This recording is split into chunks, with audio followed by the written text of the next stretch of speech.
We can start the meeting now, Chair. Thank you.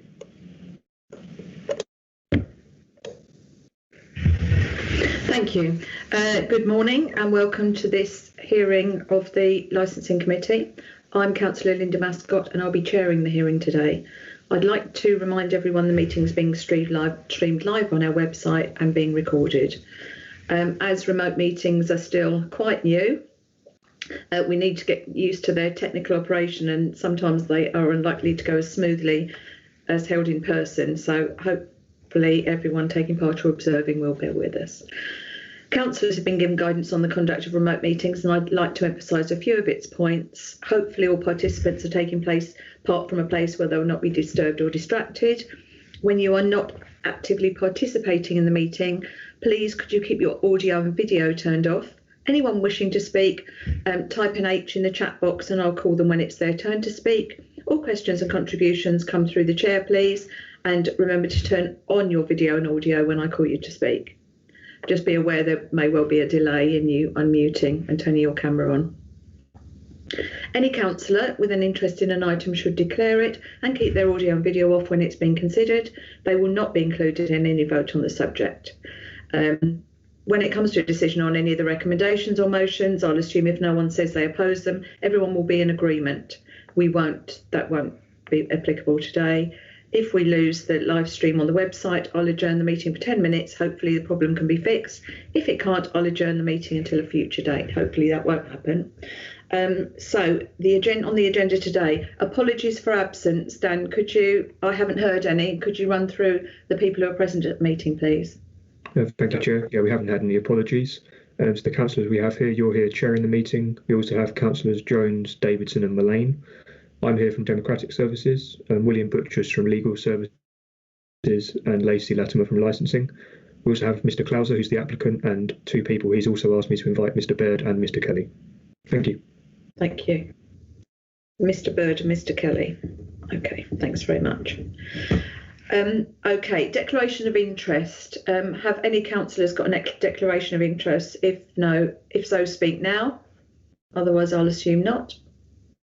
Thank you very much. The minutes of the meeting on the 25th of September, they are a true reflection as far as I'm concerned. Has anybody got a problem with them, or are you happy for them to speak now if you've got any problems? Otherwise, I'm happy for those to be ratified. Thank you.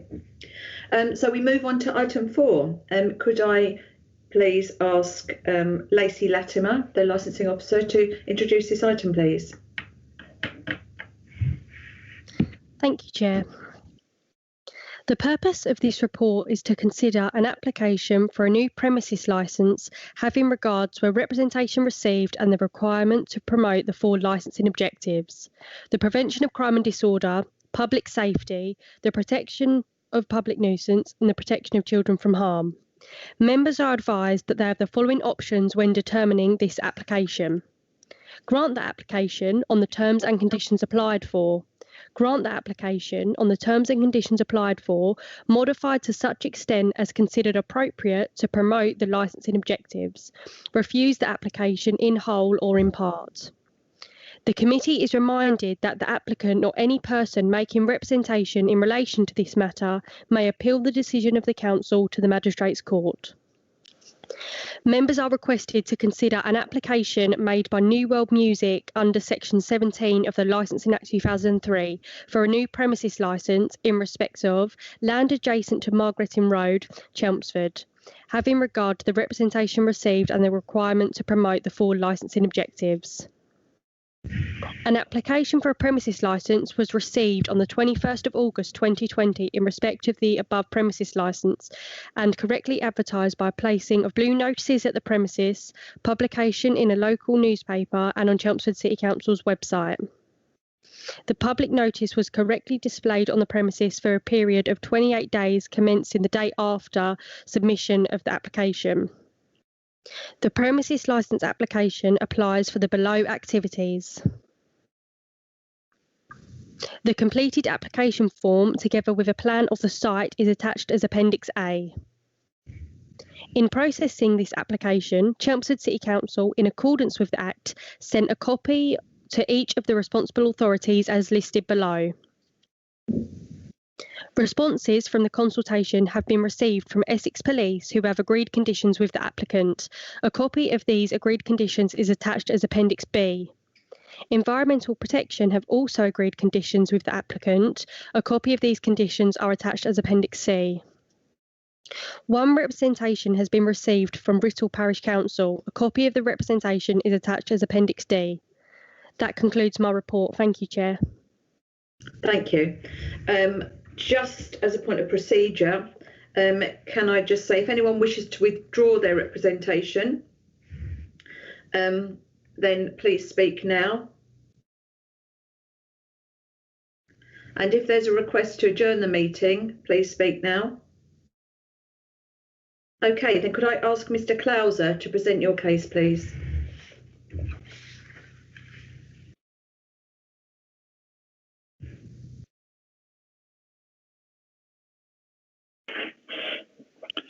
Hello, Mr.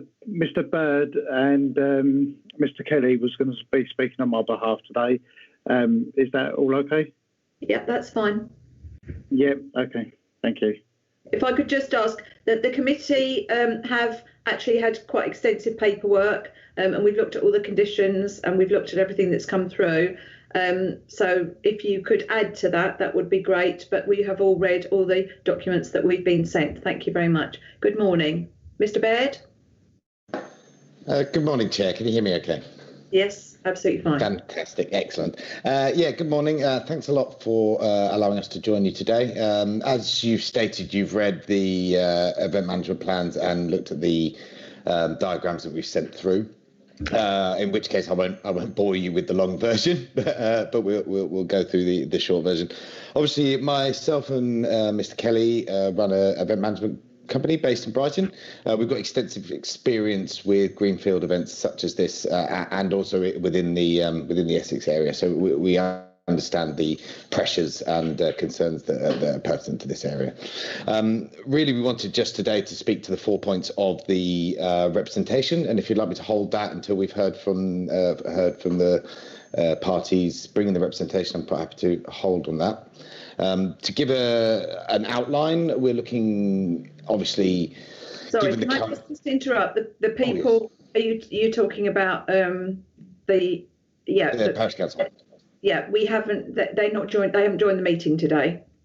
Okay. We've got that in writing. But if you'd just like to put your case. Thank you. Okay, yeah, perfect, lovely. What I'll do, there's 4 points to their representation, so I'll speak to 2, and if you don't mind, I'll bring Mr. Kelly in to speak to the other 2. So I'll start with the first point. We'll get straight to it. So the first point raised on the representation was around the environmental issues harmful to the character and appearance of the area. Now, obviously, we're aware that areas such as this do have a specific character, but we're also aware of the history of this site and its location near some quite major events in the past. I think it's important that we highlight that what we're looking at is of a much smaller scale than other events that have taken place in the area. We're also, in the first instance, looking not to utilise the full capacity quoted within the licence. We're looking at a significantly smaller event to start off with, and to run only across one day rather than the full 4 days that are applied for in the licence. There is the hope to potentially expand to that at a later date if we feel it's proper and right to do so. But we are looking to do something of a much more restricted scale in the first year to ensure that the efficacy and make sure it all works with everyone. Obviously, we've worked on these types of events before, and we're aware of the impact, particularly during the build and break periods of a show like this can have on local residents, and we're very aware of that. So we schedule our building works for these type of events to work during sort of daytime hours only. We usually work from a 7 to 7 day as a maximum. That prevents that late night noise, which is often the most disturbing to local residents. We're also very aware that it serves us to protect the ground and to protect the area. When you have an event, if you don't take care of it during the build period, you have significant problems when you've got the public on site. So it's within our interest to make sure that we preserve the area and preserve the ground of the event and surrounding the event. Obviously, we'll also be sharing a full production schedule, and that's something we're very happy to discuss with the parish council. So we're happy to bring our production schedule to them and have that conversation and find ways in which we can mitigate some of their concerns. So we're very open to having ongoing communication with them, and we'd be happy to consider a condition on the licence that would mandate that, because it's something that we take very importantly is keeping those conversations open with local residents. I'm going to pass you over now, just to talk to the second point on crime disorder. I'm going to pass you over, if that's okay, Chair, to my colleague Michael Kelly. Yes, that's fine. Thank you. Hi, yes. So, camera. Is it on? So yes, I just want to come back onto the points of crime and disorder. So obviously it was raised that the licence was going from 11 to 11, and that could lead to potential criminal activity. We sort of want to cover off a few different points of that because there are a few areas to cover. Firstly, with regards to the sale of alcohol and bar management, we have contracted a reputable bar and alcohol provider who are in fact going to be carrying out the DPS, the designated premises supervisor for the site. So it's certainly within their interests to maintain the licensing to ensure that we don't breach that, and that again is something that we take very seriously, and it's hence why we'll bring in a professional contractor. To ensure crime and disorder is not an issue, we also are contracting a crowd and security management company who will provide both SIA security as well as stewards, and we will also have drug detection dogs on site as well, which will help us to remove any of this sort of nature before it comes on site. As part of the security management company, they will also provide us with a robust crowd management plan, which will detail all aspects of their job, including detection of drugs, removal, and also a deployment map, so we can find the best place for our stewards and SIA to be on site to weed out any issues that may take place. They'll also have a event control function, which will be part of a security control function. So we will have a base on site which will monitor and detect and record all aspects of antisocial behaviour and any issues for crime and disorder. Also, as part of this, we would look to work ongoing with the authorities to ensure that we are planning this event in the safest way. We'd look to work with various response units, police, fire, which again will help us prepare a plan that means that when we come on site, we have a robust plan that's in place that everyone is aware of. Likewise, we will also have first aid and welfare teams on site. So again, first aid and medics will be dealing with, as it says, medical issues that arise on site. We will have a static unit on site, as well as the capacity to have ambulance service on site as well to take anyone to the nearest hospital.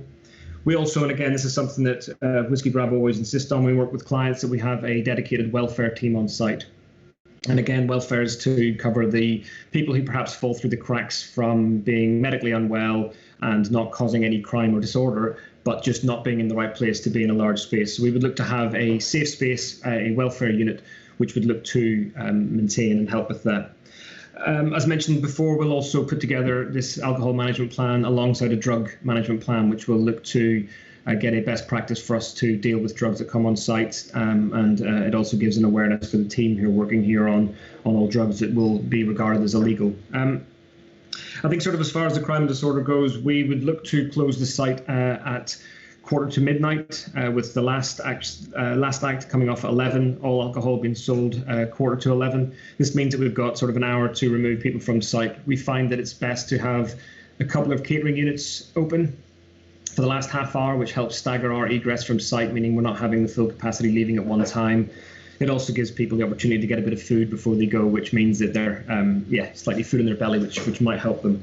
So I feel as if on the crime and disorder we have got we've got a plan together. We certainly feel that if the representation wants to elaborate on anything further, we'd obviously look to ensure that we cover off those issues as well. So I'm going to pass you back to my colleague Ian, who will cover the next point. Thank you. Thank you. Just to confirm that all members of the committee have had the event management plan, and we've all scrutinised that. Thank you. Yes, sorry, I was just trying to avoid going over ground that you've already covered by looking at the documentation. Thank you, Chair. I wanted to speak very briefly around the highways issue, because obviously one of the elements you won't have received in the event management plan at this stage would be the traffic management plan. That's one of the elements that will come at a later date. The reason for that is that we will be looking to employ a professional traffic management company, and given the current uncertainty around events that I'm sure you're all aware of, it's not appetite to do that at this stage. So we're holding that contract back until we've got obviously a lot more clarity around what is and isn't possible. But just to give you a few elements that we would put in place and would be mandated by a traffic management company. They will be brought in to develop a bespoke traffic management plan for the event. And that will be produced something in the region of about a month before, and it will be put via the SAG for sign off and acceptance. One of the big things with COVID-19 is around managing arrivals and managing attendance for events, and it's something we've always been quite good at historically as an industry, but it's something we're sort of really having to tighten up. One of the elements that we're currently putting in place is to advertise to customers that we will not accept any walking traffic to the event. We want people to arrive in a vehicle. Multiple reasons for that. One, just from a safety perspective, people walking to and from an event in a rural area is not ideal, as highlighted by the Parish Council. These are not well-lit roads, and they are potentially quite fast roads. Secondly, if somebody is symptomatic and they're walking up to an event, we don't have any control or management around their environment. So all part of that arrival process is that we want people to arrive in vehicles. Obviously, if somebody does walk up, it may not be the safest decision to send them away on foot again. So we would have systems to manage that, and we may well bring them into the site and hold them there if that were the case. But all pre-event information would state that anyone arriving on foot will be ejected. And to make sure that people don't feel the need to do that. One of the other things we'd like to put in place, and this is something we will obviously speak with highways about, would be to put a temporary speed reduction on the road, the two roads around the area. So we'd probably seek for that to be reduced to 30 miles an hour for the duration of the event. Obviously, with potential build-up of traffic and potential people moving around, that just gives us an extra safety element and just highlights to other road users that there's potential dangers in the area. So that's something we would seek to put in place with the local highways department. Some temporary lighting also on the directly adjacent roads will be put in place. That's just to highlight any static stationary traffic. Or obviously one of the things we often struggle with is with taxis. We will publish very clear plans, and we'll inform Uber of our specified drop-off pickup site that will be well off the road, but many other times, and then whether we can give all the information in the world, but they don't necessarily follow it. So we do want to put those extra measures out on the road just to give us a bit more protection around that. Within the site, on-site traffic is very carefully managed, and that there'll be a significant team.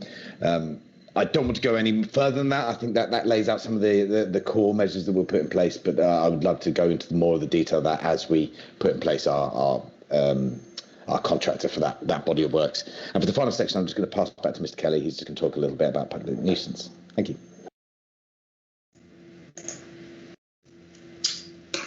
Yes, Chair. On the final point which was raised, which was regarding public nuisance, and I know that it was raised with regards to the 4-day licence.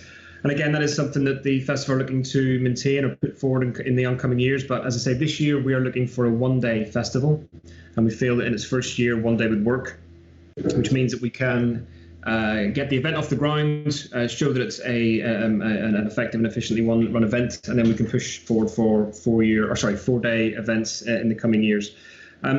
Hopefully not 4-year events. No. Hopefully, no. And again, we're happy. It just a tad with the licence, I think. Yeah. We're also happy, of course, to put that caveat into any future licence. That means that we can review it ongoing. And again, as Ian sort of said, as a company, we enjoy and we look forward to working with local authorities and also residents and businesses within the area. We are very close to Highlands Park, and we would look to sort of implement a plan with Highlands Park to work with them. We feel that in terms of an egress from the site in case of an emergency, it gives us great access to flow off site and through that. So we would look to start communications with Highlands as soon as possible to ensure that they're on board. We would look to offer a number of free tickets and reduced ticket prices for people that are based over there. Likewise, with the residents that may be affected, we would look to do a letter drop, and I know the organiser is happy to offer some free and discounted tickets to local residents to help bring those concerns within. Noise obviously is an issue, but we feel that with the location, we've got an initial plan which has been sent through for the map. We've looked to do speaker locations and stage positions so that we can minimise noise. We would look to bring in a noise consultant contractor to carry out an initial noise management report on the area, which will then help the application of noise on site. We would also look to have this noise consultant on site throughout all live days, or in this case, the live day, which means that we can be proactive and dynamic when it comes to any concerns or any issues that are raised with the residents. We would obviously give, as part of the letter drop, we would look to give a phone number which the residents can contact in the case of any noise concerns, which we would then be able to carry out, as I say, a responsive and dynamic noise tests on those areas to ensure that we're not breach of our licence. Again, because of the nature of the event and because of the nature of the events that have taken place in and around that area, we feel as if that we can easily stand within our level of noise management. Everything that we have on site with regards to issues would be recorded as part of the event control. As mentioned, this means that we would have a recorded log of all activity so that this can then be reviewed as part of ongoing licence discussions. So in terms of public nuisance, we believe that that's covering the issues that were raised, and we feel that the 4 points that were raised, we feel we can meet and can ensure that these concerns are reduced. Ian? I think that's us in terms of covering off the 4 points. If we have further questions, we're happy to take them. Thank you. Thank you very much. Can I call on members of the committee if you have any questions that you would like to put to either the applicant, licensing officers, or our legal team?